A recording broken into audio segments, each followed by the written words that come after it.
जय श्री गणेश। मैं हूं पंडित जगदीप।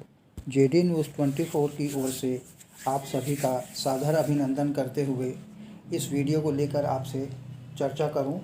इससे पहले आप सभी से विनम्र अनुरोध है कि जिन्होंने अभी तक हमारे इस यूट्यूब चैनल को सब्सक्राइब नहीं किया है, कृपया उसे सब्सक्राइब करने का कष्ट करें।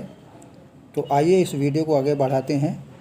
सभी अपनी संतान या फिर स्वयं अपने बारे में यह जानने के लिए ललायत रहते हैं कि आने वाले समय में उनकी संतान या हमारा भविष्य किस प्रकार रहेगा।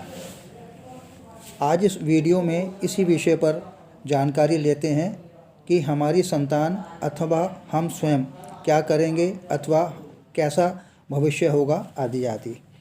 यह जानने के लिए आप सभी अपनी अपनी जन्म कुंडली का अवलोकन कर सकते हैं। जन्म कुंडली में दशम भाव और इसका स्वामी यह बताएगा कि आपकी संतान के कैरियर की दिशा क्या होगी, भविष्य में उसका कैरियर कैसा होगा, वह किस क्षेत्र में उन्नति कर पाएगा। यदि दशम भाव का स्वामी बलवान होकर शुभ स्थिति में जिस शुभ योगों में होगा और साथ ही लग्नेश की स्थिति भी अच्छी होगी तो संतान आगे चलकर उसी क्षेत्र में अपना भविष्य चुन सकती है। इसलिए उसी क्षेत्र में आगे बढ़ने के लिए शुरू से ही प्रयासरत रहना बेहतर रहेगा। यदि पहले से ही भविष्य का अनुमान हो जाए तो आगे चलकर भविष्य में आसानी रहेगी। आइए कुछ उदाहरणों के माध्यम से समझते हैं कि संतान अथवा किसी और का भविष्य कैसा रहेगा। पहले उदाहरण के अनुसार यदि किसी की संतान का लग्न मिथुन है तो यहाँ मिथुन लग्न में दशम भाव के स्वामी गुरुदेव होंगे। यदि गुरुदेव छठे भाव में बैठे हों और छठे भाव के स्वामी मंगल देव के साथ शिक्षा के स्वामी शुक्रदेव भी इसी भाव में हों तो मिथुन लग्न के स्वामी यहाँ छठे भाव में बुधदेव होंगे। यदि बुधदेव भी बलवान हों तो ऐसी स्थिति व योग में संतान के डॉक्टर बनने के योग बनेंगे।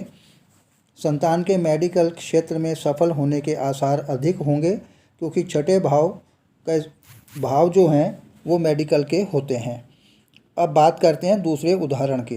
दूसरे उदाहरण के अनुसार मकर लग्न की चर्चा करते हुए मकर लग्न में दशम भाव के कैरियर के स्वामी शुक्रदेव होंगे।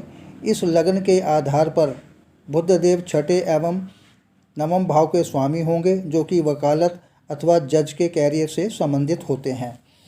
इस स्थिति में यहाँ शुक्रदेव का संबंध बुधदेव के साथ हो और सरकारी क्षेत्र के कारक सूर्यदेव या मंगल देव और बुधदेव का संबंध भी दशम भाव अथवा दशम भाव के स्वामी से है, तब ऐसी संतान या जातक या फिर जाति का जज अथवा वकील बनने के अथवा बन सकते हैं। एक अन्य उदाहरण के अनुसार मीन लग्न में दशम भाव के स्वामी गुरुदेव हों। गुरुदेव ज्ञान के कारक होते हैं। गुरुदेव यदि पंचम भाव में शुभ होकर बैठे हों, साथ ही बुद्धि कारक बुधदेव बलवान हों। यहाँ यह बात ध्यान देने योग्य है कि पंचम भाव शिक्षा के साथ साथ संतान, विद्या, बुद्धि और विवेक का भी होता है। तो इसको आगे बढ़ाते हैं।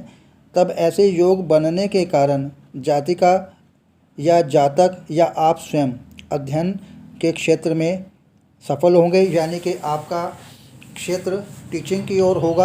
आप प्रोफेसर या लेक्चरर या अध्यापक हो सकते हैं।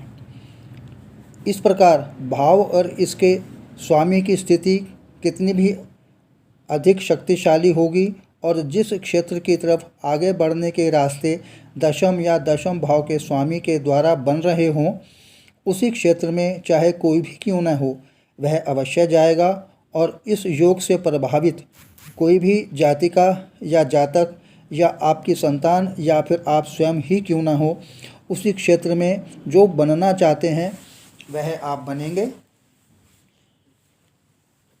आगे प्रभु इच्छा, प्रसन्न रहें, स्वस्थ रहें। ऑनलाइन परामर्श उपलब्ध।